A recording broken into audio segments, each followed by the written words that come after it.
اور وہ سب سے بڑا تحفہ ان کے لیے یہ ہے کہ اللہ کے نبی صلی اللہ علیہ وسلم نے بیان فرمایا کہ جب تم قبر کی زیارت کرو، بہترین ایک دعا جو ہمیں اور آپ کو بتلائی گئی ہے، السلام علیکم اہل الدیار من المؤمنین والمسلمین وإنا انشاء اللہ بکم للاحقون نسأل اللہ لنا ولکم العافیہ. یہ لمبی دعا جو اللہ کے نبی صلی اللہ علیہ وسلم نے ہمیں اور آپ کو زیارت قبر کے لیے یہ کی ہے. لیکن آج ہم اور آپ دیکھیں، اپنے معاشرے کا جائزہ لیں، کس طرح کے فتنے اور کن سارے بدعات و خرافات میں آج ہم اور آپ یہ ہیں. اور وہاں پر نہ جانے قبرستانوں میں آج جو ساری محفلیں اور جو ساری چیزیں میلے ٹھیلے آج ہم اور آپ کو دیکھنے کو ملتی ہے، میرے بھائیوں وہ آخرت کی یاد کی جگہ ہے، نہ کہ ناچ گانے کی جگہ ہے. اور آج بھیڑ بھڑا کے آج ہم وہاں قائم کر کے آج ہم آخرت کی فکر کیا، ہم دنیاوی لہو لعب اور کھیل تماشے میں ہم مست ہیں. لیکن اللہ کے نبی صلی اللہ علیہ وسلم نے کہا کہ تم اس بھائی کے لیے جو ہم سے پہلے یا تم سے پہلے یا جو بھی جا چکے ہیں ان کے لیے بہتر دعا ہمارے اور آپ کے لیے سکھائی گئی ہے. اسی طرح سے میرے بھائیوں، اللہ کے نبی صلی اللہ علیہ وسلم نے عذاب قبر کے بچنے کے بہت سارے اسباب ہیں، جس میں سے جس کے اندر عذاب قبر کے اندر جو ایک انسان مبتلا ہوتا ہے، میں بہت مختصر میں ان چیزوں کو گنوا کر کے اپنی باتوں کو ختم کرتا ہوں. عذاب قبر کے اندر جو ایک انسان مبتلا ہوگا اس کے بے شمار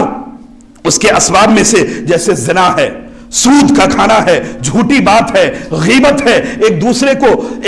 کو لڑانا اور غیبت و چغلی خوری کر کے، جس کے تعلق سے اللہ کے نبی صلی اللہ علیہ وسلم حضرت ابن عباس رضی اللہ تعالی عنہما بیان کرتے ہیں کہ اللہ کے نبی صلی اللہ علیہ وسلم جا رہے تھے اور جانے کے بعد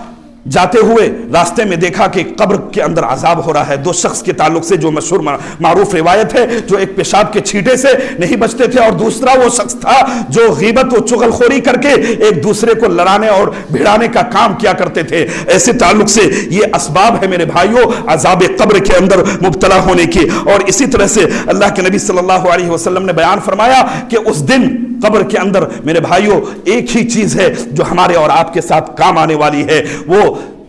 جو مومن بندہ ہوگا، جو ایمان والا بندہ ہوگا، جو اپنی زندگی کو حقیقت معنوں میں اللہ اور اس کے رسول کے فرمودات کی روشنی میں گزارا ہوگا، اللہ رب العالمین ایسے بندے کے سامنے ایک نوجوان خوبرو اور خوبصورت نوجوان آئے گا. وہ بندہ دیکھ کر کے حیران سوال کر بیٹھے گا تم ہو کون؟ اللہ رب العالمین اس بندے کو متعین کرے گا جو وہ زندگی کے اندر کام کیا کرتا تھا. وہ جواب دے گا انا اعملک الصالح، کہ میں تمہارا نیک عمل ہوں، میں تمہاری نماز ہوں، میں تمہارا روزہ ہوں، میں تمہارا زکوٰۃ ہوں، میں تمہارا عمرہ ہوں، میں تمہارا یہ حج ہوں. یہ تمام چیزیں ان کو گنوا کر کے کہے گا کہ میں تمہارا کار خیر جو تم دنیا کے اندر انجام دیا کرتے تھے، آج اس دور کے اندر اور اس لمحے میں جہاں تمہارا کوئی ساتھ نہیں، وہاں میں ساتھ دینے والا ہوں. اللہ رب العالمین کی طرف سے یہ متعین ہوں گے خوبرو اور نوجوان، خوبصورت نوجوان، یہ ان کے بہتر عمل کی شکل میں. اسی طرح میرے بھائیوں وہ تنہائی کا جگہ ہے، وہ وہاں پر تاریکی کا مقام ہے. اپنے اور کتنا بے حس ہوگا وہ شخص جو اپنے اس جہاں پر کوئی ساتھی نہیں، جہاں پر کوئی رشتہ دار نہیں کام آنے والا، جہاں پر اس دنیا کے اندر جو سب سے قریب تر رشتہ دار ہے وہ بھی وہاں پر آپ کے کام نہیں آنے والے ہیں. اور جس ساتھی کو ہم اور آپ بھول بیٹھے ہیں وہ میرے بھائیوں یہ ساتھی جو ہمیں وہاں بھی کام آنے والا ہے، جہاں پر کوئی کام نہیں آنے والا، وہی عمل الصالح ہوگا، وہی نوجوان خوبصورت کی شکل میں، ہمارے عمل کے شکل میں میرے بھائیوں ہمارے اور آپ کے ساتھ ہوگا. رب العالمین سے دعا کرتے ہیں کہ باری الہ تو ہم تمام کو قبر کے اس مرحلے کی تیاری کرنے کی ہما وقت منٹ اور سیکنڈ توفیق عطا فرما. الہ العالمین تو ہم تمام کو فتنہ قبر اور عذاب قبر سے الہ العالمین تو ہم تمام کو محفوظ رکھ. الہ العالمین جو کوئی بھی ہم میں سے رشتہ دار جن کے تمام جو بھی رشتہ دار اس دنیا سے گزر چکے ہیں، الہ العالمین تو ان کے قبروں کو نور سے بھر دے. الہ العالمین بشری لغزشوں کو الہ العالمین معاف فرما اور ہم تمام کو اس کی تیاری کرنے کی ہما وقت توفیق عطا فرما. اقول قولي هذا واستغفر الله لي ولكم ولسائر المؤمنين من كل ذنب فاستغفروه انه هو الغفور الرحيم. بارك الله لنا ولكم في القرآن العظيم ونفعني وإياكم بالآيات والذكر الحكيم. انه تعالى جواد كريم ملك بالرؤوف الرحيم.